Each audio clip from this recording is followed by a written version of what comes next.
Salut tout le monde, aujourd'hui je suis hyper contente de vous retrouver pour une nouvelle vidéo. Donc aujourd'hui on va faire une vidéo retour en enfance, puisque moi je suis quelqu'un d'hyper nostalgique de tout ce qui se passait quand j'étais enfant, voilà. Et énumérer on va dire quelques trucs, donc que ce soit de la musique, des consoles, des objets, des choses qu'on faisait pendant qu'on était enfant.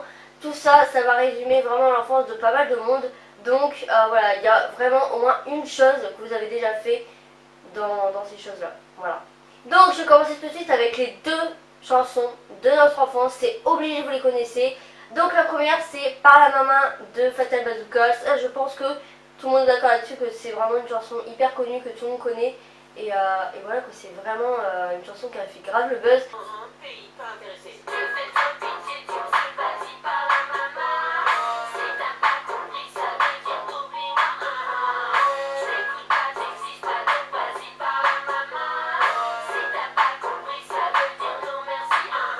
La deuxième chanson que pas mal de gens connaissent, je pense pas que tout le monde connaisse, mais ça a vraiment en tout cas fait mon enfance, c'est la chanson Marly Gaumont de Camini. En plus j'ai failli le rencontrer, et comme par hasard, ça m'est passé sous le nez. Je viens pas de la cité, mais le beat est bon.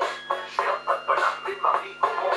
Y'a pas de bitume là-bas, c'était pas dur, mais cela n'empêche que j'ai croisé pas mal d'ordures. Je viens pas de la cité, mais le beat est bon. Je viens pas de Paname, mais Marly Gaumont. Y'a pas de bitume là-bas, c'était pas dur, mais cela n'empêche que j'ai croisé pas mal d'ordures. Ensuite, on va passer aux consoles. Je pense qu'on a tous déjà joué à la console quand on était petit. Et franchement, ça résume beaucoup mon enfance. La première console, c'est la Nintendo 64. Je pense pas que tout le monde ait connu la Nintendo 64. Pourtant, c'est une console qui vraiment avec des jeux, qui était trop bien. Donc moi, je jouais souvent au Mario 64 et Super Smash Bros. Et c'était mais le feu. J'aimais trop. Je jouais tout le temps avec mon frère. C'était vraiment le feu. J'aimais trop. C'est venu la PS1, voilà, première PlayStation. Donc ça pareil, j'y jouais énormément. Notamment donc à un jeu que j'adorais sur PS1. Vraiment c'était vraiment toute ma vie. Donc c'est le jeu Crash Bandicoot. Donc celui-ci c'est le jeu Crash Bash, mais c'est pareil, c'est Crash Bandicoot quoi. Donc si vous savez pas, c'est le renard, je vous mets des photos ici. Et Crash Bandicoot, c'était vraiment toute ma vie. Par contre je sais plus si j'ai joué sur PS1 ou PS2, c'est marqué PlayStation derrière, donc mais voilà, Crash Bash, ça c'était la base, c'était Crash Bandicoot avec tous les mini-jeux. Et bien sûr il y avait Crash Team Racing, qui est aussi un Crash Bandicoot, mais version Mario on va dire. Et c'était tellement le feu, j'ai joué tout le temps avec mon frère. Ça résume parfaitement mon enfance. Et c'est vraiment les deux jeux auxquels j'ai joué le plus sur PS1. C'est venu la PS2, voilà, la PS2 c'était pareil. La révolution, j'adorais y jouer. Je sais plus trop à quel jeu je jouais aux Sims. Les Sims permis de sortir, les Sims urbains. J'y jouais tout le temps. Ensuite, pour continuer, on va dire, j'avais envie de vous parler du réseau social le plus connu de notre enfance. Si vous n'avez pas connu ce réseau social là, ou vous n'y avez jamais été, je pense que votre enfance est gâchée. Voilà. Après tous les 2007, ils ont connu Facebook, donc voilà, ils n'ont pas connu MSN quoi. Mais moi qui ai une 2000, voilà, j'ai connu MSN. C'était mon premier réseau social, je l'avais, je croyais trop que j'étais une thug. Et je me souviens que quand quelqu'un ne me répondait pas, parce que j'avais un copain quand j'étais en primaire et je suis restée 2 ans avec. Et quand il me répondait pas, j'envoyais tout le temps des whiz jusqu'à ce qu'il me réponde. Et je pouvais passer des heures à envoyer des whiz en fait. Et ouais, j'étais hyper relou, mais voilà. Ensuite, on va parler des collections qu'on faisait quand on était à l'école. Donc première collection, l'une des plus connues, c'est bien entendu les cartes Pokémon. J'ai jamais regardé Pokémon, enfin si j'ai regardé une ou deux fois Pokémon. Je vous avoue que j'étais pas une fan. Mais par contre pour collectionner des cartes, là il y avait Angéline. Donc par chance j'ai réussi à retrouver mes cartes Pokémon, en fait c'est juste dans une trousse. Et donc j'avais une petite collection, voilà, avec vraiment pas mal de cartes comme vous voyez. J'en ai pas mal, franchement pour une fille qui ne regarde absolument pas Pokémon, j'en ai pas mal, voilà, j'en ai un petit paquet quand même parce que bon, voilà. Et franchement j'étais grave fière, c'est de cette carte. Ousticram. C'était le seul Pokémon que je connaissais. Est apparu les billes. Donc mes billes en fait, les trucs sont toutes là-dedans. Puisque j'ai commandé un point pinceau qui est 10 fois trop grand pour mes pinceaux. Du coup j'ai pris. Mais je vais vous montrer. Voilà.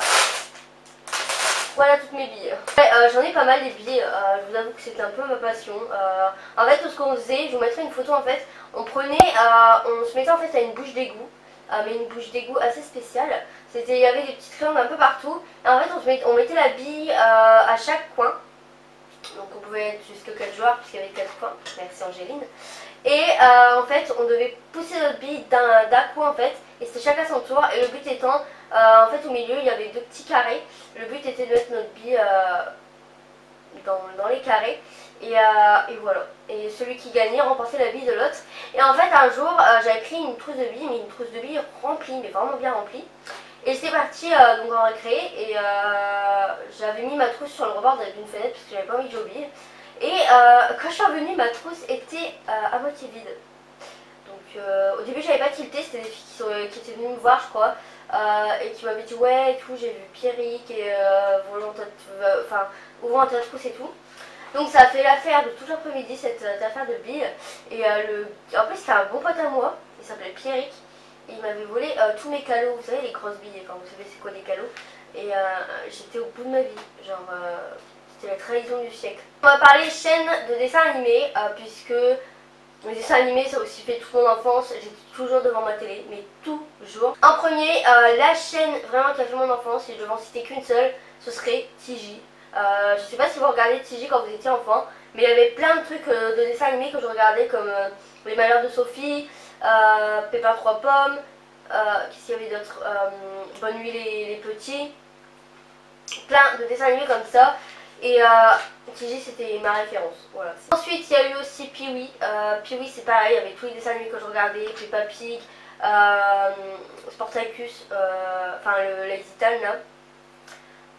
Plein de dessins animés comme ça que je kiffais de ouf. Et ensuite il y a eu bien sûr Gulli, sur Gulli et Game One aussi. Game One, ah ouais Game One, ça représente vraiment beaucoup mon enfance parce que mon frère regardait toujours Game One. Et vu que moi j'étais toujours posté dans la télé, bah, même s'il mettait quelque chose que j'aimais pas, bah, je regardais. Et Game One, il y avait le laboratoire de Dexter, il y avait Code Lyoko, il y avait Foot de rue. Qui s'en rappelle le Foot de rue? Et j'ai vu Foot de rue, ils ont remasterisé, mais c'est dégueulasse de remasteriser des dessins animés, c'est dégueulasse, bref. South Park aussi, ça Game One, ça représente vraiment mon enfance parce que on regardait surtout ça chez mon oncle. Et mon oncle, chez mon oncle, c'est vraiment l'endroit de mon enfance, donc voilà. Ensuite, un autre jeu, ça c'est un truc que tout le monde a déjà eu dans son enfance, c'est le tapis route. On met une photo là. Le tapis route. Qui n'a jamais eu ça? Moi personnellement c'était ma grand-mère, je crois qu'il l'avait chez elle. Bah oui, ouais. Et en fait ce qu'on faisait c'est que, je sais plus si c'était ma grand-mère qui collectionnait des fèves, en tout cas elle avait toujours une grosse tasse avec plein de fèves. On vidait les fèves et en fait on les mettait au milieu et mon frère on choisissait chacun notre tour la fève qu'on voulait. Et on faisait notre petite vie, genre on prenait les personnages et puis on faisait notre vie sur ce tapis là. Et vraiment ça, truc de malade. Ensuite ça c'est un jeu de société qui me touche en fait. Et en fait quand je m'en remets l'image j'ai envie de pleurer parce que ce jeu de société appartenait à mon oncle et on y jouait tout le temps. Mais quand on était petit, mais tout le temps. C'est bien sûr Docteur Maboul. Ça c'est vraiment le jeu, tout le monde a déjà joué à Docteur Maboul, c'est obligé. C'est vraiment le jeu de société qu'on joue le plus avec mon oncle. Et ensuite il y avait Interville. Mais franchement, qui n'a jamais regardé Interville? Je crois que c'était sur la 2 ou la 3. Moi je regardais toujours Interville chez mon oncle. Et à chaque fois avec mon frère on se désignait une équipe. Donc moi je prenais souvent l'équipe qui avait le plus de points. Voilà. Je disais oh je choisis après, puis celle qui avait marqué le point, bah, je disais ah bah tiens je suis équipe rouge. Bref, voilà. Et franchement c'est dommage qu'ils font plus Interville parce que c'était vraiment drôle, l'animateur et tout, enfin je crois que c'était une fille, il y avait une fille et un gars, ouais. Et mais c'était trop bien. Donc voilà pour cette vidéo, je sais que j'ai pas résumé toutes les choses de mon enfance parce que sinon je pourrais faire des vidéos de 24 heures, voire plus. Voilà, je vous fais à tous des bisous et je vous dis à la prochaine pour une nouvelle vidéo.